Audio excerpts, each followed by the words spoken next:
Impressed, and I want to applaud Honorable Emma Hippolyte for that initiative and also for the participants, because there were so many persons who turned out, persons from all walks of life with various small businesses, and I think it is commendable for the participants and the organizers as well. So I'm hoping that the entrepreneurs and also the owners of small businesses and persons who intend to start a small business benefited from that business forum that was held in Soufriere. From my understanding, it will be going around the island, but I'm really thankful that it started off in Soufriere, and again, I want to applaud Honorable Emma Hippolyte for that. Thank you very much, Mrs. Hippolyte. Also, just maybe sharing or putting out there some encouragement, because a lot of persons are operating and they're not registered. And even with the different knowledge, that was shared on registering your businesses, and I think a lot of the times persons do not know, they're not guided as to who do they go to, if it's St. Lucia Bureau of Standards or what the nature of your business is, tourism, agriculture, and whatnot. So I think it speaks volumes for persons on that given day, and a lot of information was exchanged as well. So moving forward, persons would be more appreciative and have a better understanding as to where they can go. And even with upcoming businesses, for example, even myself, gathered some information as well, and moving forward, I am better placed when I'm ready as to knowing the different entities. Yes, definitely. Also, I am amazed at your good work. Just keep up and inform us. Today is the 1st of June in terms of the derelict vehicles. What's the status on that? How is the campaign going? Share with the public as well. Okay, thank you very much. With the derelict vehicles, I have had a few persons who actually signed up for their vehicles to be removed, but unfortunately, not many of them have come to pay. But this is the least of our worries. The main thing is for us to get permission from these vehicle owners to get them towed away. I am very thankful to Mr. Yasha Trubiscoy, who has agreed to assist us with transporting the vehicles. The next step is to get Mr. Poleon, who is the bulky waste officer for Soufriere, to actually come and tag those vehicles so that persons will be held accountable and they would have agreed, well, okay, this vehicle can be taken away, so that we are not held liable for anything that happens afterwards. So Mr. Poleon was on vacation, so we were not able to do it in May, but hopefully he's back in this week for that matter. And so as soon as we get those vehicles tagged, we will begin. And we will start off with the shells, which are just empty. It has no, parts that persons can salvage. So we will start off with the shells. Also, you mind letting us know in terms of the water situation? Has it been corrected? The situation with regards to the water update from WASCO? We had a virtual meeting. I had a virtual meeting, but it was with members of the southwestern branch of WASCO, basically those from Beaufort.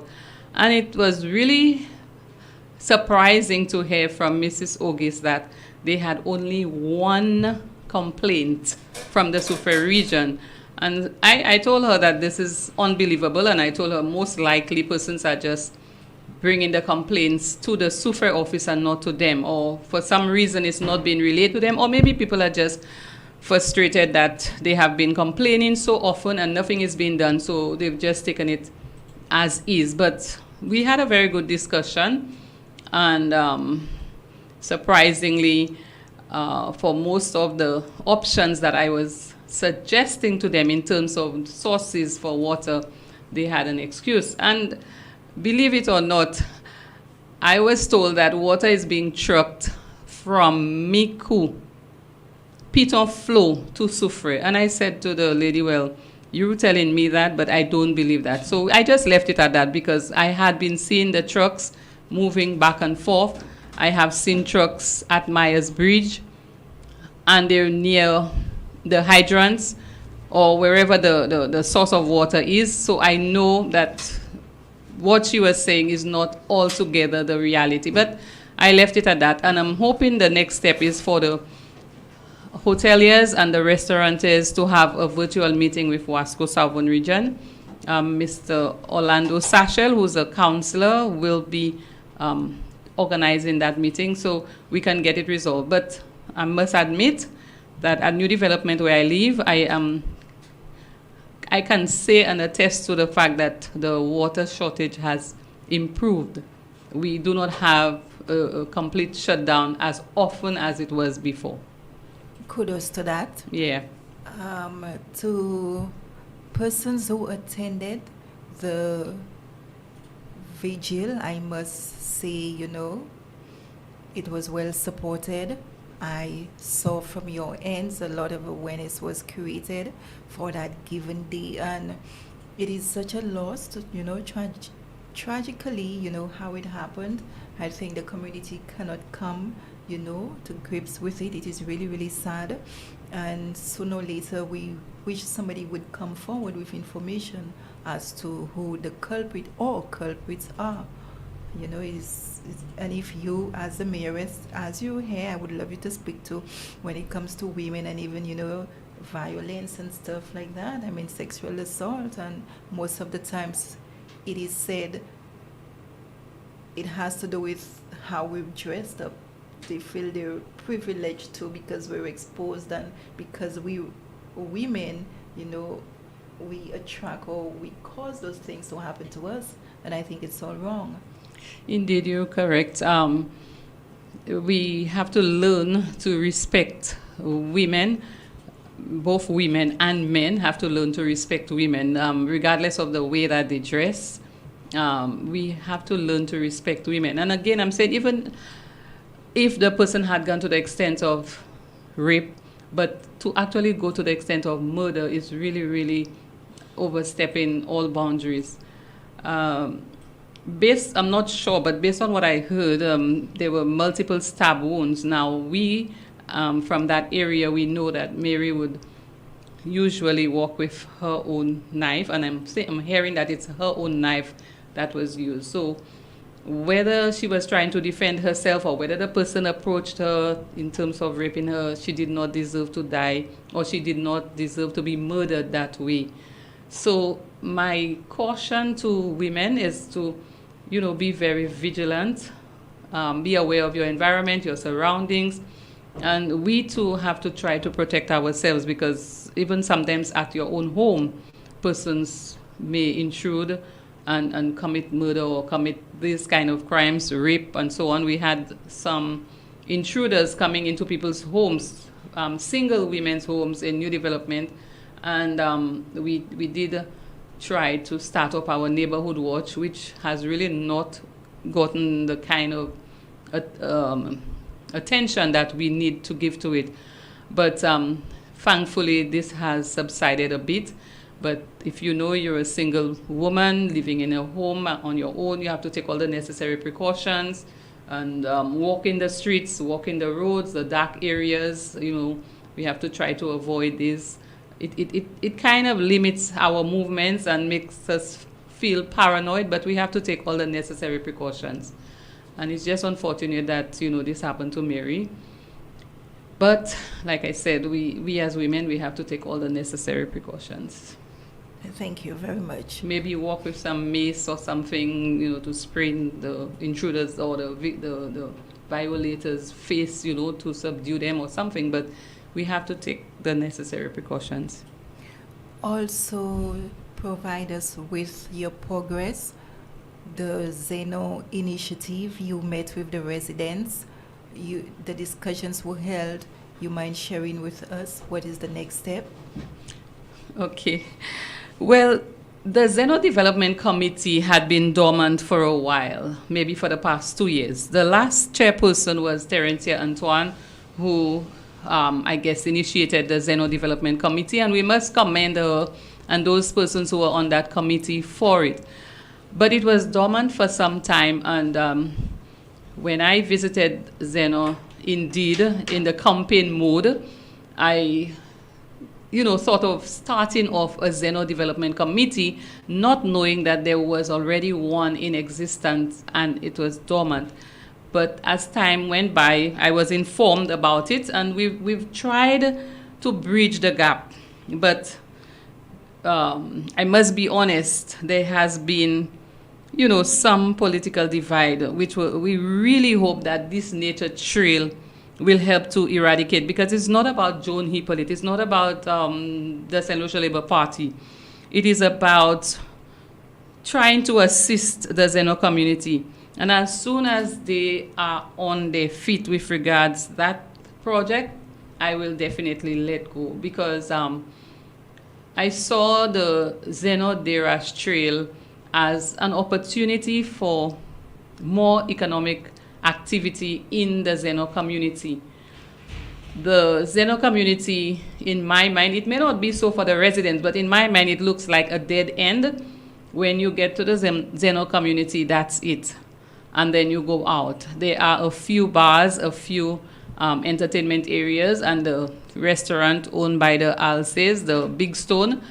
But to me, as a visitor to the Zeno community, it's a dead end. And knowing about this Zeno Derash Trail, I felt it was the perfect opportunity for Zeno residents to develop that trail, to provide a kind of community tourism experience for tourists, so that if they entered the trail from the Derash end, they would hike the trail down to Zeno, and when they get to Zeno, they would be able to, engage in the community, purchase beverages, smoothies, fruits, or whatever else that the Zeno residents or vendors would have available. Maybe sit by a bar, have stuff like baked bakes or floats, whatever it is, fish cake, whatever else that they themselves at Zeno would want to sell to visitors. So this is basically why I am trying to work with them through the process, maybe to get their project proposal prepared and then to be funded. And then when they're on their way, I'm hoping that I can let go. Any other discussions you may have?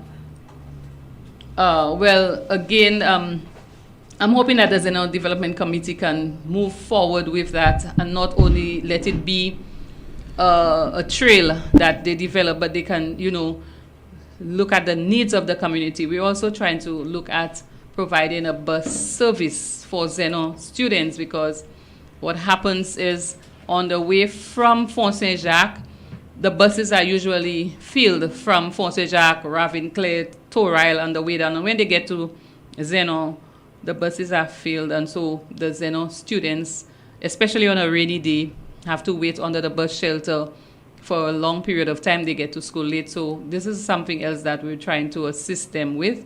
I have asked that they write a proposal or, write to the foundation to assist in that regard, or, whatever way that they can assist and to get the students to town, especially on a rainy day. They're also looking at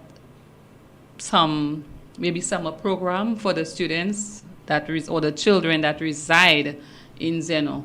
During the Easter break, we had an Easter egg hunt, and this was an activity that they really enjoyed. So the Zeno Development Committee, I'm hoping that they will get off their feet with the nature trail, and then I can hand over. It's similar to the New Development Committee.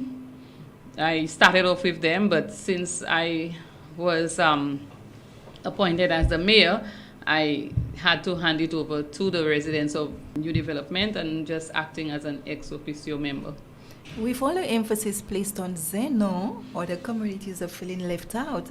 Can I ask, what are the plans for Bouton, for St Jacques l'Espérance? Well, as you mentioned, St Jacques, as a matter of fact, St Jacques is one of the most established development committees. And I must say that during my stint at St Jacques as the principal of the St Jacques, as a matter of fact, that's where I started off as the principal of the St Jacques Infant School when I went there in 1998.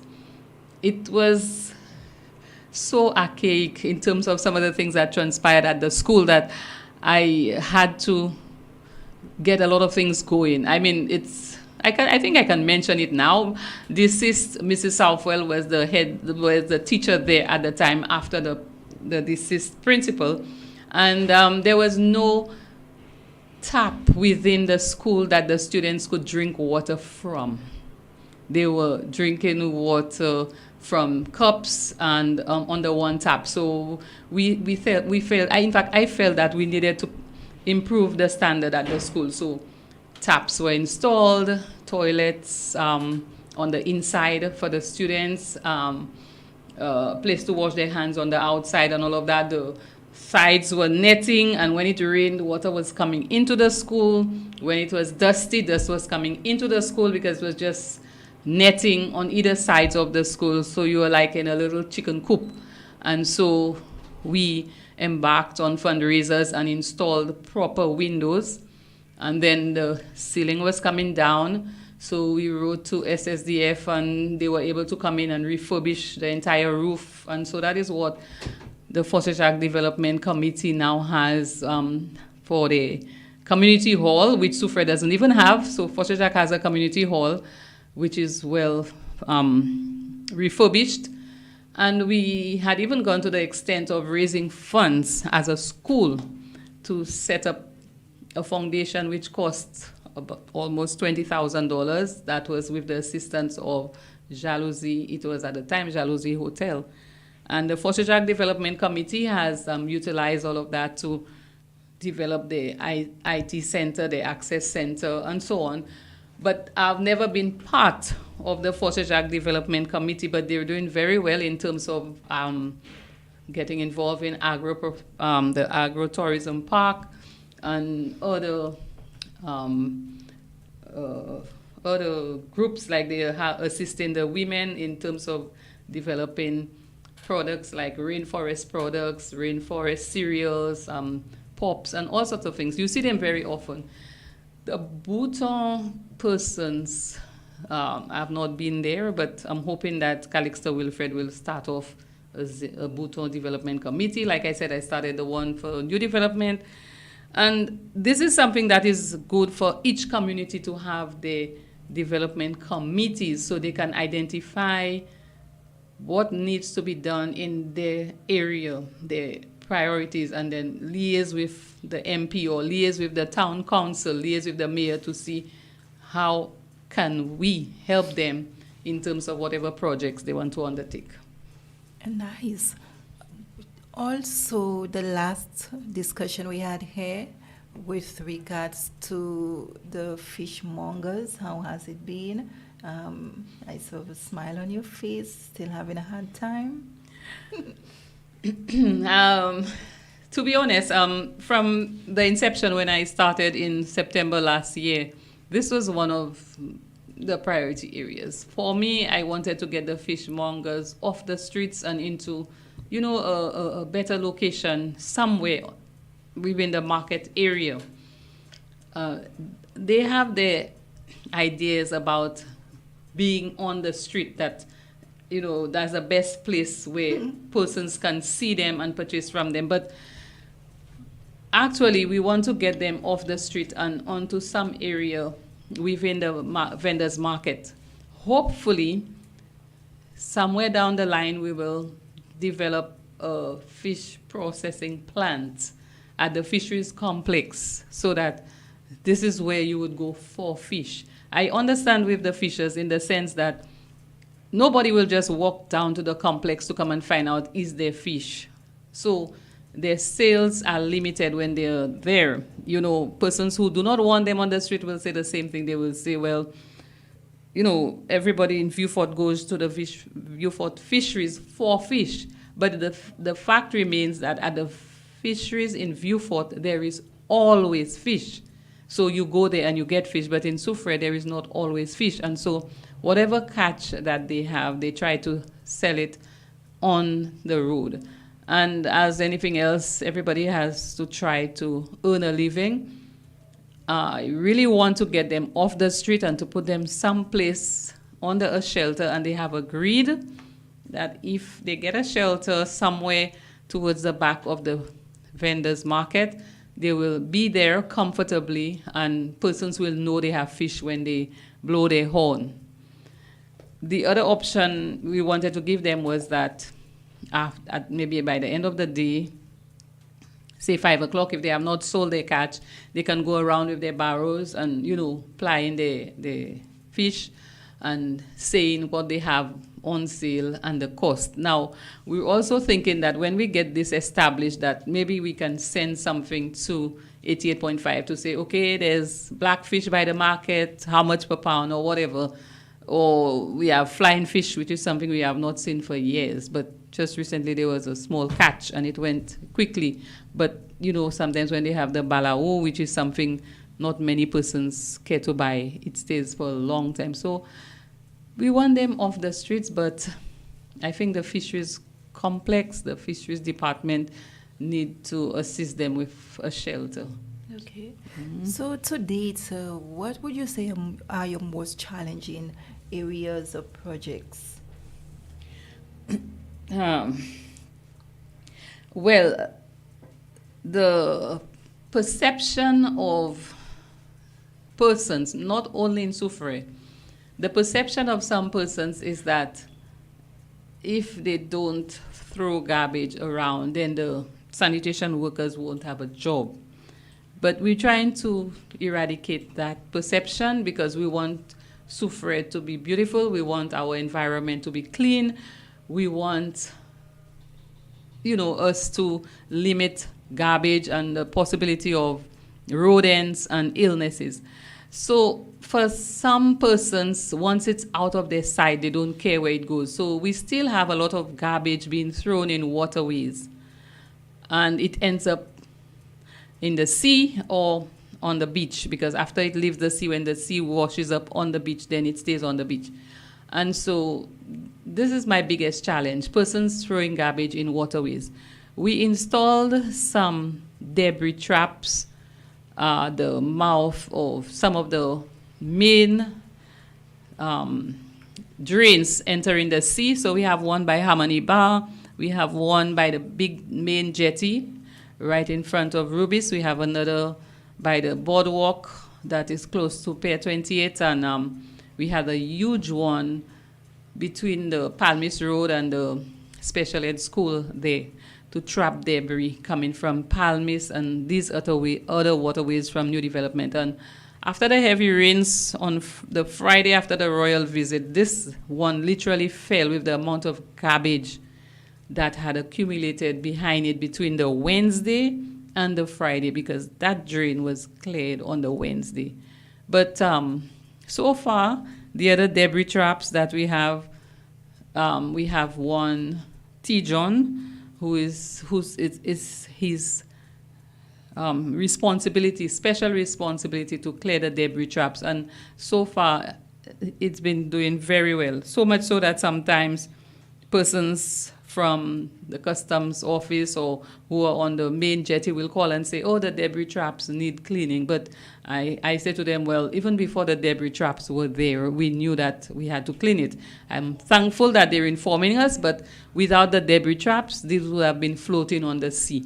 But I must say, it is helping, but we, the residents, we need to be mindful of whatever we throw in the drain, it will end up in the sea. And it will affect the coral, the fish that we, rely on, and even the beaches that we will end up being on, wanting to relax. And something I, don't really like to hear persons say, oh, when the visitors come. It's not about the visitors. It is Soufriere first. Soufriere people first. I want Soufriere to be clean for us, the residents. And when the tourists come, they too will find it clean. Thank you very much. 88.5 Surf FM, 20 minutes moving up to the hour of 12 noon in Soufriere and Lucian Eastern Caribbean. If you're now joining me, welcome inside House Guest Edition for today. With me is the Mayoress, Mrs. Joan Hippolyte. As we narrow down our discussion, any comments, any appeal you would like to make? Okay, I want the public to be aware that the Soufriere town, Soufriere for St Jacques Constituency Council is not only about garbage. We are into the total development of Soufriere in terms of making Soufriere beautiful, not just the aesthetics in terms of cleanliness, but in terms of development of persons, development in terms of any area where we can assist. We are embarking on some other projects. Well, we're not quite ready to reveal them, but we're trying to improve even our own workers in terms of their education, in terms of their self-esteem. Well, we had the sports meet to bring about a level of camaraderie. We're thinking of having a fun walk. We're hoping to have a fundraising dance open air at the mini stadium, something of a difference. We're trying to bear in mind COVID and all of this. We're thinking of having it open air so that persons are not enclosed in one building. There are lots of other initiatives that we hope to embark on in collaboration with the Soufriere Regional Development Foundation and the parliamentary rep to help make Soufriere better. We're thinking of branding Soufriere in terms of a color that once you see that color, you know this is Soufriere, whether it be for our athletes, our sportsmen, our backdrop when we have a meeting or when we speak or when we have a public activity. We're hoping to brand Soufriere, have things that are unique to Soufriere, and improve the image of Soufriere with that branding that we're hoping to start off. Anything else in closing today's discussion? I don't want to jump the gun, but the parliamentary rep is hoping to, develop Soufriere in a number of different areas, and we have to work in collaboration with her and the SRDF to help push the agenda forward. Presently, there is a kind of consultation symposium going on at the St. Isidore's Hall, hosted by the SRDF, and we will definitely find ways and means to assist in helping Soufriere move forward to 2040. They're thinking 20 years or 18 years from now. So for us in Soufriere, we want to improve the whole image of Soufriere. We hear a lot about Soufriere being the place with many tourist attractions. We have the Sulphur Springs, the Piton, the rainforests, a few waterfalls, and very friendly people. And we want to curb down on a lot of the negative aspects of it. One of them is the whole idea of tourists, young men. So we're also looking at programs where we will engage these young men in some other activity that will provide them with some economic benefits so that they're not only dependent on the tourist dollar harassing them. Maybe in terms of utilizing their skills of diving, since they are diving into the water, if they are very good at diving, to train them so they become better divers. And if they have a skill in terms of creating certain things to improve that skill and maybe try to market the items that they sell in a better way. And those who are supposed to be at school, to try to ensure that they are at a school or a place where they can cope, because with some of them being at the secondary school, maybe they cannot cope with the level of education, and so that's why they prefer to be out there. There is this gentleman, John Clinton Edward, who has agreed to assist us in terms of beekeeping, and also Yasha Chobiskov. Beekeeping, he has also agreed to try to assist them in terms of carpentry, karate, to engage them in something else other than being hanging around on the waterfront harassing the tourists. Thank you very much, Mrs. Hippolyte. Guessing at this time, this is where we say goodbye to you. If you may have any final comments, please feel free to do so. Okay, the usual, trying to keep Soufriere beautiful. The most that we can do is for us as residents to be beautiful in terms of our relationship with others. Whatever we do in terms of garbage disposal, trying to do it thinking of other persons in mind, because you find persons who live maybe at the top of an area will throw garbage in the drain regardless. Once it's out of their sight, they forget about what will happen lower down. So, in terms of getting or disposing our garbage, let's be more mindful of that. And other than that, let's just make Soufriere beautiful. Thank you very much. Yeah.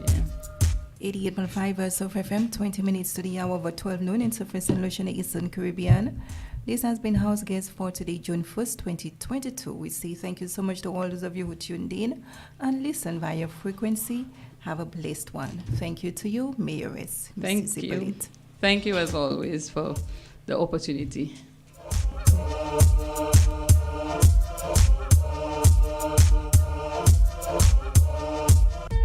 You asked for more live and relevant talk shows, and we heard you. 88.5 Soufriere FM presents House Guest, a brand new fresh fortnightly feature airing on Wednesdays at 10 a.m. House Guest will showcase a cadre of professionals, from doctors and entrepreneurs to the next door friendly neighbor. So tune in as we network the community with a platform for open, frank and informative discussion. Only on Soufriere FM, your community radio station. The public is hereby informed of the regulations for the Soufriere jetties. The jetties are managed by the Soufriere Foundation. Operational hours are between the hours of 9 a.m. and 5 p.m. daily. During these hours, no unauthorized personnel will be allowed on the jetties. No vending, no loitering, and no visitor harassment will be tolerated. The